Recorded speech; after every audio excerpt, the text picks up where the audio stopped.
Hi, everybody. I hope you're doing well today.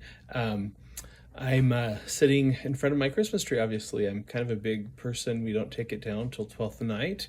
Um, and so it is a little scraggly and definitely a little worn for sure. So this week, there's a lot I'm thinking about parenting wise, and I'll be sharing some articles with you about these things. Most urgently is norovirus. If you have not heard yet, norovirus is making a comeback right now, as happens in the winter months, but it's especially acute in kind of places like schools and nursing homes and daycares and things like that, which I never like hearing because I spend most of my life in a school, and I know most parents don't like hearing it either. So I will share an article, hopefully today even, that has kind of some expert information and tips. But the long and the short of it is that you need to know that hand sanitizer is not very effective. Hand washing, like serious, 20-second hand washing, is really the only way to consistently get rid of it. It's a tough little virus. It will stay on surfaces for days, whereas other, bacteria and viruses, germs will often fade away sooner. So just know that it is a gross time. Great time to remind your children to be washing their hands. To be honest, you're going to tell your children that a lot. I think I'm going to make a broad stereotype here, forgive me, but it's true based on my experience. Girls are better at that than boys, but I would not assume your girls are doing it either. Many girls do, perhaps most, but not all. I know because I hear them talk about things like this. So teenagers and adolescents, especially younger adolescents, probably your older teens are fine, but are gross. They're gross little beings, and they spend all day at school with other gross little beings, and they carry and share germs. Even if they do wash their hands, like the way that they get in each other's space, like giggling and talking, or whispering little secrets when they think the teacher's not watching, it really is gross. I'm a germphobe, so this is a hard time of year for me. Anyway, make sure your children are washing their hands, and if you have children, I would be extra vigilant about washing your hands, as well as staying away from them as much as possible. I spend this time of year kind of like trying to stay far back from students as possible. So that's been one thing on my mind. I continue to be thinking a lot about adult children and how we're raising our children to be adults, that's how they'll spend the bulk of their time. The bulk of their problems will be adult level problems. They will be dealing with other adults. They will need to solve problems in adult ways. And thinking about kind of what are some, conceptual frameworks, or some good, mantras, or some things to kind of help simplify that and make us aware of that. What are ideas that we can use to help ourselves in the moment remember this? For now, this is a little cumbersome, but I'm just, I think just saying, whenever you're in a situation with your child that requires some kind of parental involvement, before you do anything, I think maybe a good thing is to start by saying, what is the long-term lesson that he or she may learn from this experience and from the way I handle it as a parent? What am I teaching them? And then I would look at the short-term thing. What are the short-term needs? Most times in my experience, and I say my experience meaning myself, but other parents I've seen, we just usually kick into like problem-solving mode or mama and papa bear mode, and our initial impulse is usually to try to solve the problem right away, to fix a problem, to address a need, to address a perceived danger or threat, and that's instantly what we do. So I think learning to take a few minutes, just like we would tell our child if they're having like anger issues, take a minute, count to 10, calm down, and then ask your, try to look at this in two dimensions. What is the long-term implication? What will my child learn from this experience? And not only just what they'll learn, but also what they will see. What will I teach them from my response? How I respond, if I respond. And then think about the immediate short-term things. One of the things I've tried to tell parents when they're dealing with schools, if you have like a complaint or a concern with school, is that you can always escalate, but you can never ratchet it back down. So once you've gone like and caused a huge social media firestorm, or you've gone up to the superintendent, there's no way to calm it back down. And I've told a lot of teachers that, and administrators and parents as well, like in terms of discipline, like you can always ratchet things up, but if you go right to the huge, big response, then you've not left yourself much room to maneuver. So I would suggest that that's a good thing to remember also when you're helping your child work through a problem. Do they need you to respond, or do they need support and guidance? Do they need coaching, or do they need like intervention? Like, do they need one thing I heard, and I don't think this is new, but I'd forgotten it. I just read it today though. Do they need a lighthouse or a helicopter? Or a SWAT team. Lighthouse is steady, it's there, it illuminates, it provides safety, it gives, continual reassurance and guidance. It doesn't move, it doesn't change, but it's not doing the work. Oops, all right, I'm back. I had a little tech glitch, so if all of a sudden, if you happen to be watching this and you feel like the recording looks different, or if the aspect ratio is different, or suddenly I have like five chins where I didn't have them in the last shot, it's because I had to get on a different device to record this. So, at any rate, picking back up on that idea of the lighthouse parent as opposed to the helicopter parent or the SWAT team parent. Or I also like to talk about, I wrote about this years ago in an article, and to my great disappointment, it didn't catch on. I wanted to have like a new analogy or metaphor for a parent. But I wrote about Alexa parents who essentially tell other institutions or people what to do. So it's like, Alexa, play this, Alexa, do that. People would say, hey, school, please teach my child this, or hey, school, please make sure my child doesn't have that, or any number of things like that. All right, I'm changing this again. Sorry, I've lost like 30 pounds, and I'm deeply frustrated that my chins keep showing up on this. So I am being a little vain right there, but I've worked hard on it. So that idea of a lighthouse parent, I find that to be a really helpful guide. I wish I had that when my kids were younger, honestly. I really like that image, though. It kind of gives a good conceptual framework, I think, a quick and easily remembered idea. So anyway, asking yourselves what the long-term effect of your intervention is and the short term. But thinking maybe about the long term first, I think is probably wise. And then, that image of the lighthouse parent. Um, I've been thinking a lot about this also, is how maturity, there's certain things that maturity will do for us. Like if we can hold on long enough, maturity will kick in. The brain will become functional or more functional. Um, the emotions will settle down. They'll start having some life experience. Just things get so much better just with time. There's stuff you really don't have to do. However, as maturity kicks in, though, that also then means they have certain habits. And if you don't do anything while your child's growing up, if you just wait for maturity, they will mature with some really bad habits, or they will mature without really important good habits. So you can't just let that happen. But there are times when you're able to just say, it's okay. This is going to be okay in a couple years. And so what is the way to help people understand that? What's the dividing line? I've been thinking a lot about that. So much of what I worried about when my kids were younger, in terms of like their emotional regulation, in terms of their understanding of things, has just not been something I needed to worry about. Like maturity took care of it.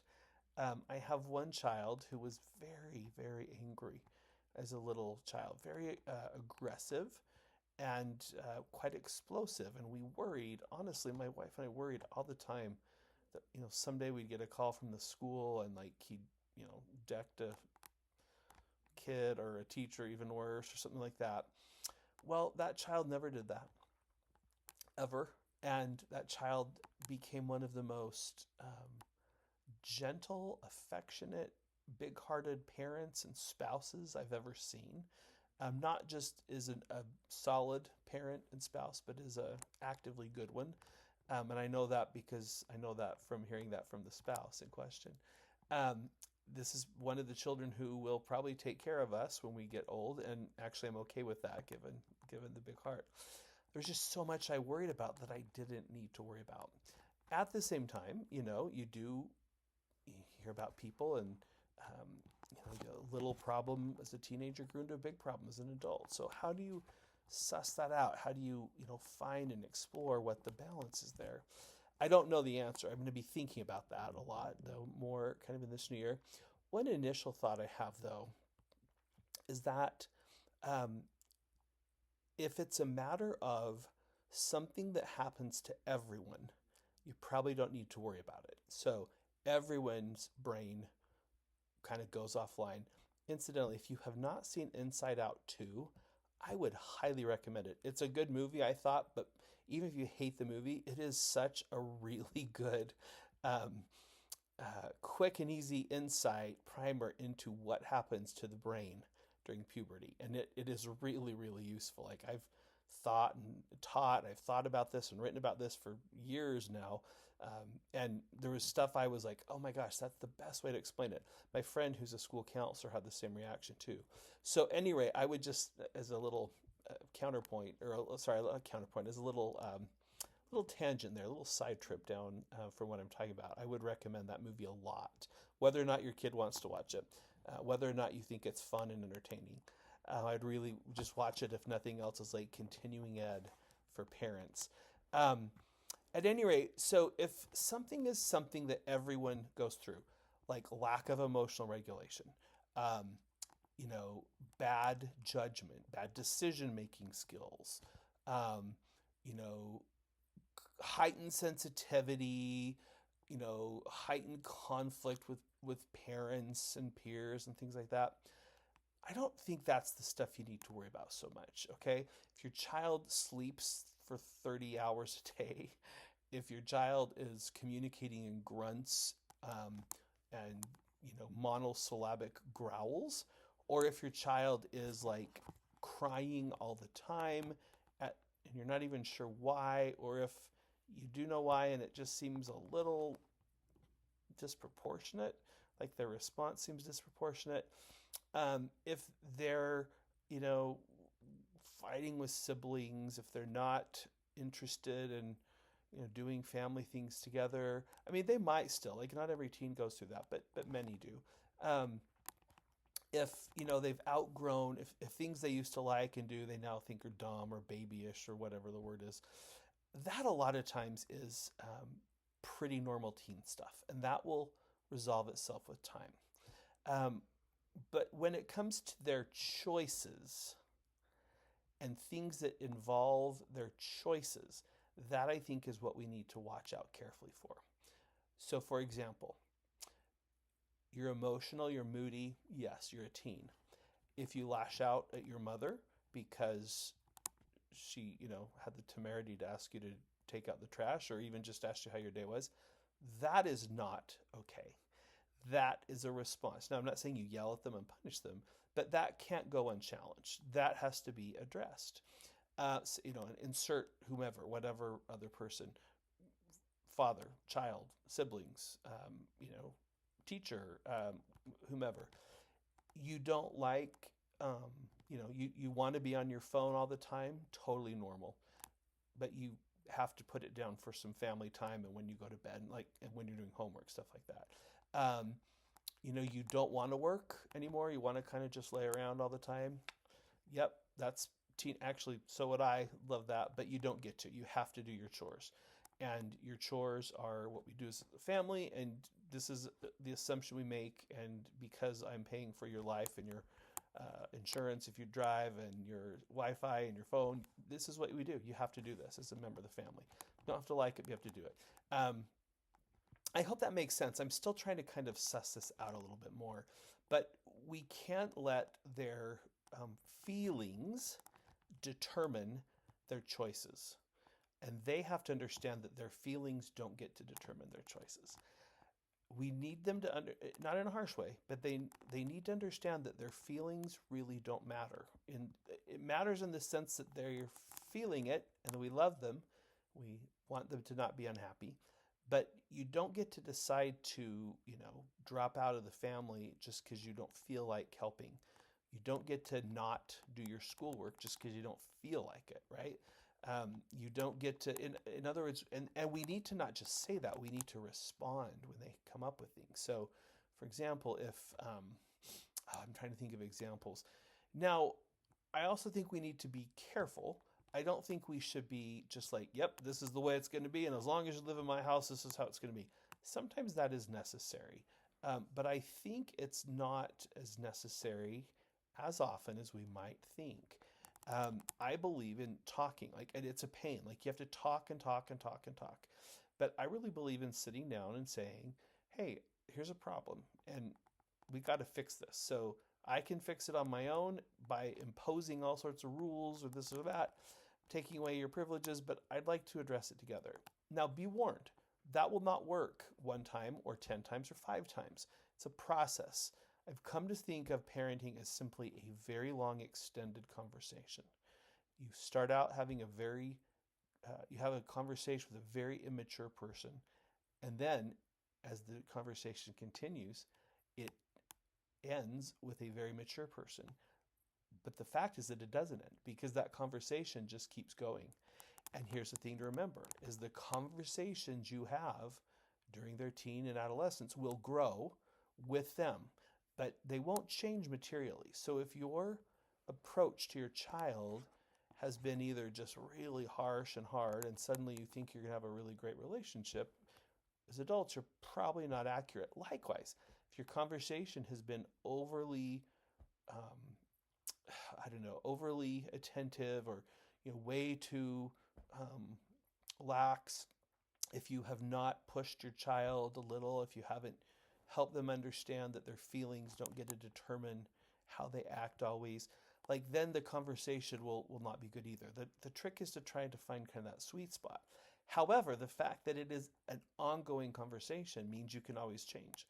All right. The fact that a conversation went one way yesterday doesn't mean it has to go today. And so that should be encouraging. So this idea, though, just remember everything we do, it comes back to what I was just talking about. Everything we do with a child is setting the table for an adult, what they will expect out of life, what their assumptions about relationships will be, what their sense of expectations to those they love are, how they understand, the degree to which they understand or don't, that we only get stuff through working. That kind of thing is really important. So anyway, I want to write more about this, but I want to definitely think about it. But for the moment, I guess I would just say it's probably useful to think in terms of, a lot of this is just going to come out the wash as their brains come back online. They will have better emotional regulation. They'll have the ability to do better risk management. That doesn't happen just at 18, just a word of warning, but it starts. They will have a better sense of cause and effect. They'll see better what, this action brings about this consequence, good or bad, that sort of thing. But they won't just suddenly develop self-discipline. They will not develop the understanding that they are accountable to others for how they act and what they do. They will not just develop a work ethic. They will be more aware of the fact that they need to work, but a work ethic is something that is not just, a switch that comes online. So, just be asking yourselves, okay, when my child is mature, this trait is probably going to be better. This emotional or this emotional trait or physiological circumstance, this cognitive habit will probably be better. But their skills